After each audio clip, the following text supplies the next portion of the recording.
రేఖా చిత్రం. ఈ సినిమా సోనీ లీవ్లో 2 hours 14 minutes రన్ టైంతో స్ట్రీమింగ్ అవుతుంది.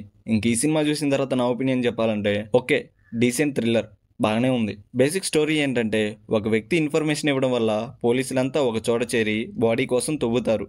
అక్కడ స్కెల్టన్ దొరుకుతుంది. ఆ స్కెల్టన్ ఎవరిది, అసలు అక్కడికి ఎలా వచ్చింది అనేది remaining part of the story. ఇక్కడ స్టోరీ ఎక్కువ రివీల్ చేయడం లేదు, కానీ సినిమాలో ఇంకా చాలా స్టోరీనే ఉంది. అది చూస్తే మీకే అర్థమవుతుంది. నార్మల్ రొటీన్ స్టోరీలానే ఉంటుంది, బట్ ఇది కొంచెం డిఫరెంట్గా ఉంటుంది. స్టోరీ నరేషన్ బాగుంటుంది. మధ్యలో ఒక 20 minutes తప్పించి మిగతాదంతా ఎంగేజింగ్ ఉంటుంది. ట్విస్ట్లు ఏం పెద్దగా ఉండవు, కానీ సినిమా మొత్తం సస్పెన్స్తో, ఇన్వెస్టిగేషన్తో చివరి వరకు థ్రిల్లింగ్గా ఉంటుంది. బేసిక్గా మలయాళం మూవీస్ అంటేనే సింగిల్ పాయింట్ బేస్ చేసుకొని కథ అంతా దాని చుట్టూనే తిరుగుతుంది. ఇది కూడా అంతే. మెయిన్గా మమ్మూటి గారిని ఏఐ యూజ్ చేసి భలే చూపించారు. సెకండ్ హాఫ్ చాలా బాగుంటుంది.